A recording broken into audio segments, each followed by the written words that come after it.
The crashed meteor shower had been spectacular that night, streaking across the Montana sky like nature's own fireworks display.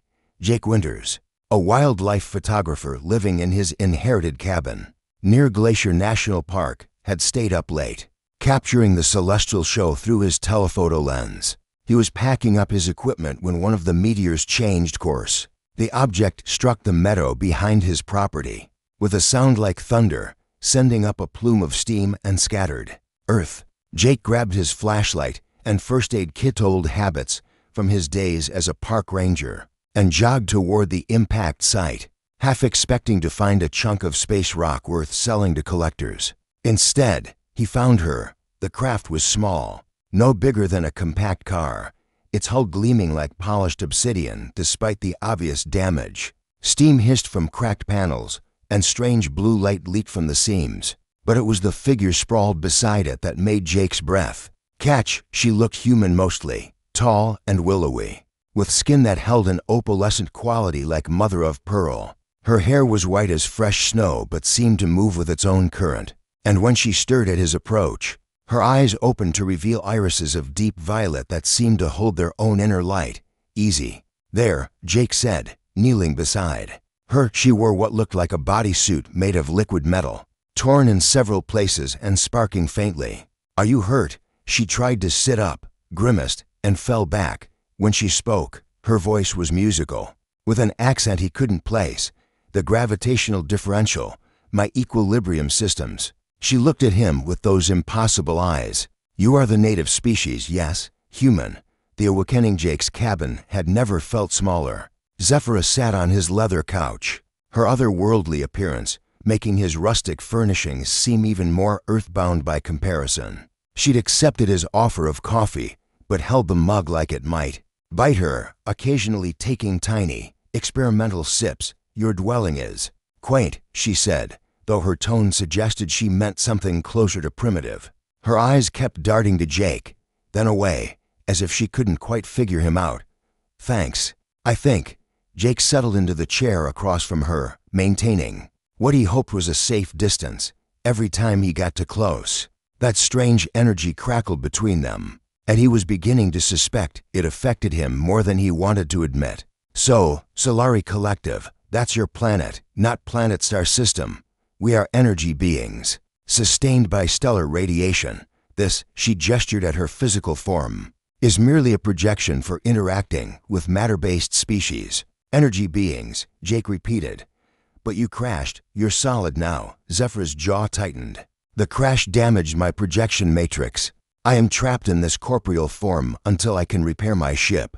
She set down the coffee mug with shaking hands. And something about your planet, or perhaps your species, is causing unexpected reactions in my neural pathways, as if to demonstrate. Jake leaned forward to refill her mug, and their fingers brushed as she reached for it. The contact sent a visible shudder through her entire body. Her skin flushed with an opalescent glow, and she drew in a sharp breath.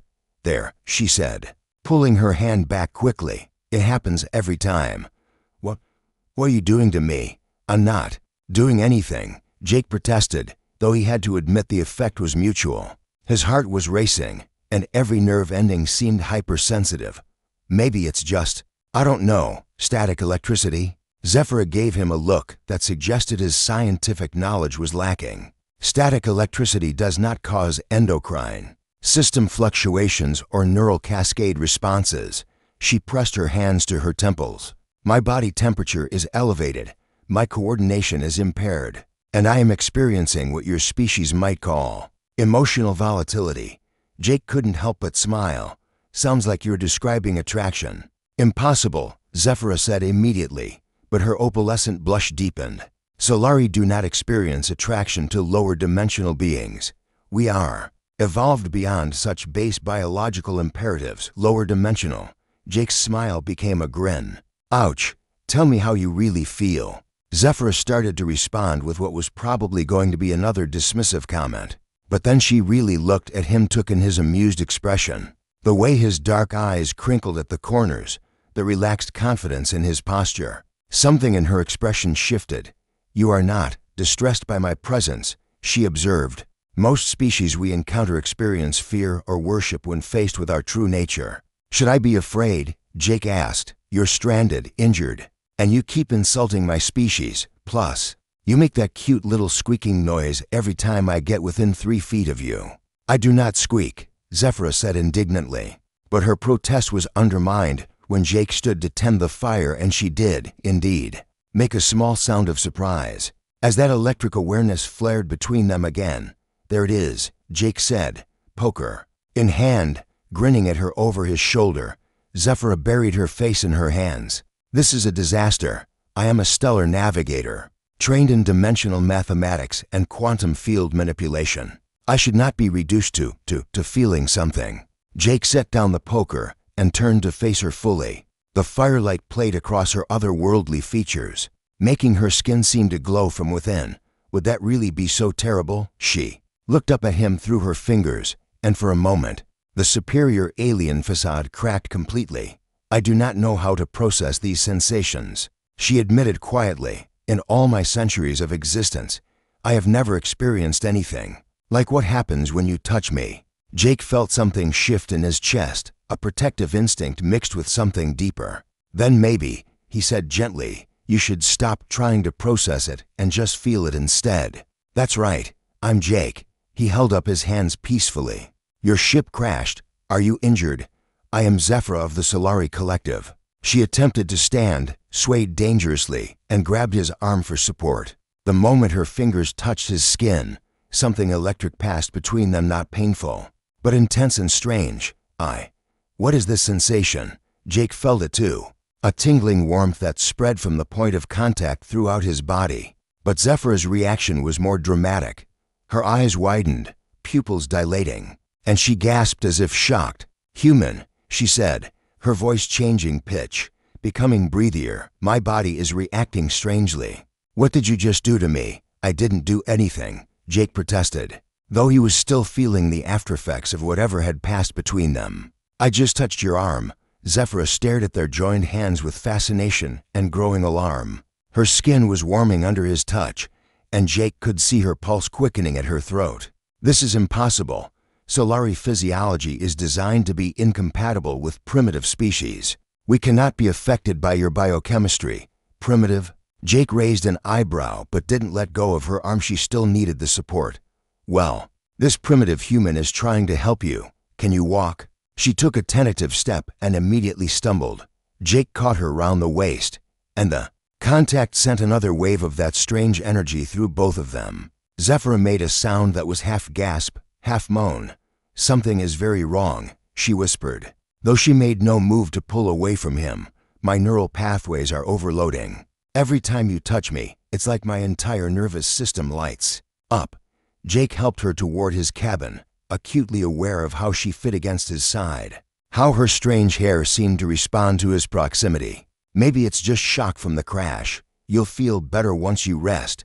But as they walked, Jake couldn't shake the feeling that whatever was happening between them was just beginning. And from the way Zephyra kept stealing glances at him, her violet eyes bright with curiosity and something deeper, she felt it too. The discovery next morning brought unexpected complications. Jake woke to find Zephyra pacing his small kitchen, her hair literally standing on end with some kind of static charge, and his coffee maker sparking ominously on the counter. I appear to be experiencing technical difficulties, she announced without preamble. Jake rubbed his eyes, still groggy, with the coffee maker, with everything. She gestured helplessly at herself. My bioelectric field is fluctuating wildly. I have already short-circuited 3 of your primitive electronic devices, and I believe I may have inadvertently accelerated the growth of your houseplants. Jake looked around and realized she was right. His normally struggling fern was now lush and green, practically bursting from its pot. Okay, that's new. It gets worse, Zephyra continued, her voice rising with panic. Every time I think about yesterday, about the way you touched me, my energy output spikes. Observe, she closed her eyes, and Jake could see her remembering. The moment their hands had met, immediately the lights in the kitchen flickered, and the radio on the windowsill crackled to life. Ho! Jake moved toward her instinctively, then stopped when she held up a warning hand. "Do not come closer," she said breathlessly. "I cannot control it when you are near. Yesterday, when you helped me walk, I absorbed some of your bioelectric field, but instead of processing it normally, my systems are adapting to it." "Adapting how?" Zephyra bit her lip, a gesture so human and vulnerable that it made Jake's chest tight. "I believe I am becoming entangled with your neural patterns. It is why I can sense your proximity even when I am not looking. Why your emotional state affects my energy regulation. Why every time you smile, I experience what I can only describe as a cascade failure in my cognitive matrix." Jake stared at her. "Are you saying we're connected somehow more than connected?" She whispered, "I fear we may be bonding on a quantum level. It is forbidden among my people. We are taught that such entanglements with matter-based species are impossible. But impossible things seem to be happening with alarming frequency since I met you."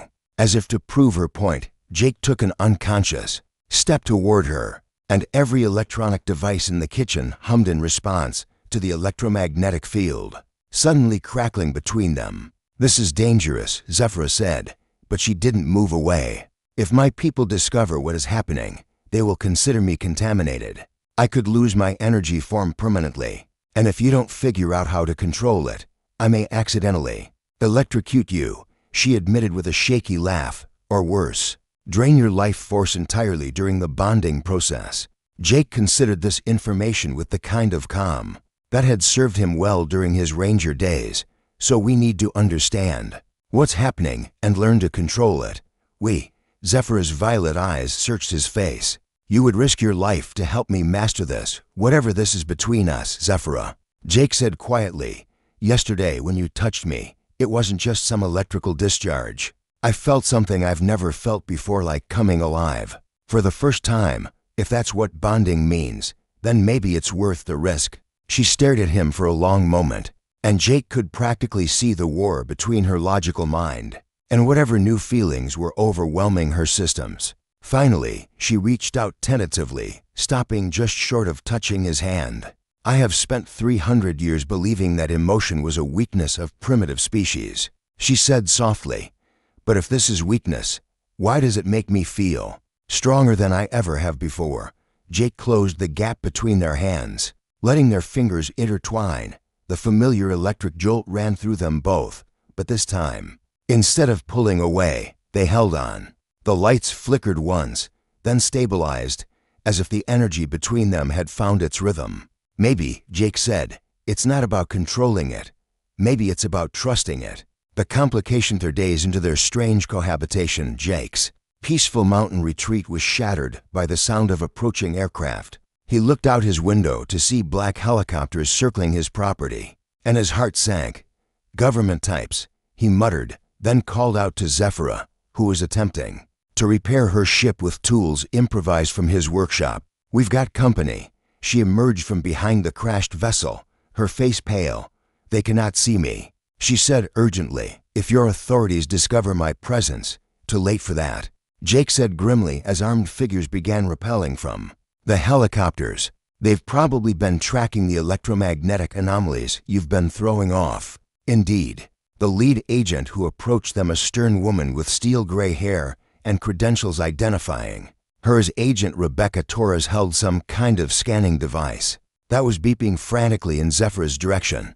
"Mr. Winters, Agent," Torres said crisply, "we need to discuss the unusual energy readings emanating from your property." "I don't know what you're talking about," Jake lied smoothly. But Zephyra stepped forward. "Deception will not serve us now," she said quietly, and Jake could see her making a difficult decision. "I am the source of your readings, Agent Torres." The agent's expression didn't change, but Jake noticed her hand drift toward her weapon. "And you are?" "Zephyra of the Solari Collective." Was a dimensional explorer studying your species." She stood straight, regal despite her circumstances. "My ship malfunctioned during atmospheric entry. An alien," Agent Torres said flatly. "How convenient." What happened next surprised everyone. Jake stepped between Zephyra and the agent, his protective instincts overriding common sense. The moment he moved to shield her, Zephyra's emotional response triggered another electromagnetic surge, but this time, instead of shorting out electronics, it seemed to amplify them, every device the government team carried suddenly came alive. Radios crackled with transmissions from across the spectrum. Scanning equipment went haywire, and one agent's tablet began displaying what looked like star charts, written in an alien script. "Fascinating," Agent Torres murmured, lowering her weapon. "The readings spike when you two are in close proximity. You're not just an alien visitor, are you? You're bonded to him." Zephyr's composure cracked slightly. "The bonding was accidental. A side effect of my damaged systems. Accidental or not, you've created something unprecedented," the agent continued. "Our scientists are going to want to study this phenomenon extensively. Over my dead body." Jake said firmly. Agent Torres smiled, but it wasn't reassuring. "That can be arranged, Mr. Winters, unless, of course, both of you agree to come with us voluntarily." Jake felt Zephyr tense beside him, her bioelectric field beginning to fluctuate dangerously. Around them, the government agents raised their weapons, though Jake suspected conventional firearms would be useless against an energy being. "There's another option," Zephyr said quietly, her voice carrying a strange harmonic that made the air itself seem to vibrate. "One that your primitive minds cannot comprehend. Try us." Agent Torres challenged. Zephyr looked at Jake, and he could see both fear and determination in her violet eyes. "The bonding process is not complete," she said. "If Jake consents, I can finish what began when we first touched, but the transformation would be irreversible for both of us." "Transformation?" Jake asked. "I would anchor my energy form permanently to this dimension through our connection. And you?" She hesitated. "You would gain access to dimensional abilities. Beyond your current evolution, we would become something new, something your government could not contain or control." Agent Torres raised her weapon. "I don't think so." But Jake was already reaching for Zephyr's hand. "Do it," he said without hesitation. The moment their palms met, the world exploded into light and sensation. Jake felt his consciousness expand beyond the boundaries of his physical form, while simultaneously becoming more aware of his body than ever before. Energy coursed through him, not the gentle tingle he'd experienced before, but a fundamental rewriting of his cellular structure through the connection. He could feel Zephyr's wonder and relief as her scattered energy patterns finally found stability, anchored by his matter-based existence. And she could feel his absolute certainty that this was right, that whatever they were becoming together was worth any price. When the light faded, they stood hand in hand, fundamentally changed, while Agent Torres and her team stared in shock at readings their instruments could no longer interpret.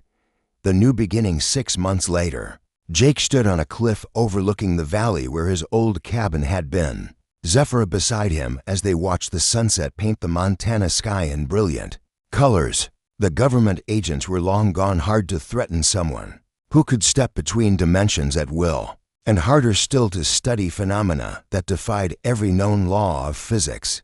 "Do you ever regret it?" Zephyr asked, though their bond was so complete now that she already knew his answer. "Never," Jake said, meaning it completely. The transformation had changed them both in ways they were still discovering. Jake could now perceive energy patterns invisible to normal human sight, while Zephyr had gained an appreciation for physical sensation that her purely energy-based existence had never allowed. More importantly, they had become something entirely new, not human, not Solari, but a bridge between matter and energy that neither species had thought possible. "The collective has finally responded to my reports," Zephyr said, sharing the communication through their link. "They are curious about our transformation." Jake grinned. "Curious enough to visit, curious enough to declare our bonding a new form of evolution. It seems we have accidentally solved a problem that has puzzled energy beings for millennia. How to interact meaningfully with physical reality without losing our essential nature. And humanity gets a glimpse of what they might become," Jake added, "though I suspect it'll take them a few more centuries to be ready for that leap." They walked together toward the small house they'd built, constructed with materials that existed partially in normal space and partially in higher dimensions, making it effectively invisible to satellites and casual observers. It was a sanctuary for their unique existence, a place where Jake could practice manipulating energy fields, while Zephyr learned to appreciate the simple pleasure of physical touch. "I have been thinking," Zephyra said as they reached there. "Dor, about what you said that first night. About trusting what we felt instead of trying to control it. What about it?" She turned to face him, her violet eyes bright with the same wonder he'd seen when she first tasted an apple.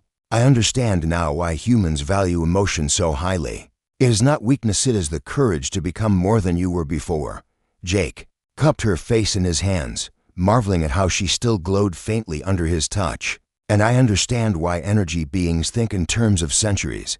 Some things are worth waiting for." When they kissed, the aurora borealis flickered to life overhead despite the clear sky, a side effect of their joined bioelectric fields that they'd never learned to suppress. Not that they wanted to, it seemed fitting that their love should light up the heavens inside their impossible house. They settled onto the couch that existed in 4 dimensions simultaneously. Zephyra curled against Jake's side as they planned their next exploration of the spaces between worlds. They had eternity to discover what they'd become, and Jake couldn't think of a better way to spend forever than with the alien woman who'd crashed into his life and changed everything. "So," he said, pressing a kiss to her luminous hair, "where should we go next?" Zephyra's smile was radiant as she shared with him visions of distant galaxies and dimensions yet unexplored. "Everywhere," she said simply. "We have all of space and time ahead of us." And together, they stepped into their new reality, leaving behind the world they'd known for the infinite possibilities of what they'd become. The end.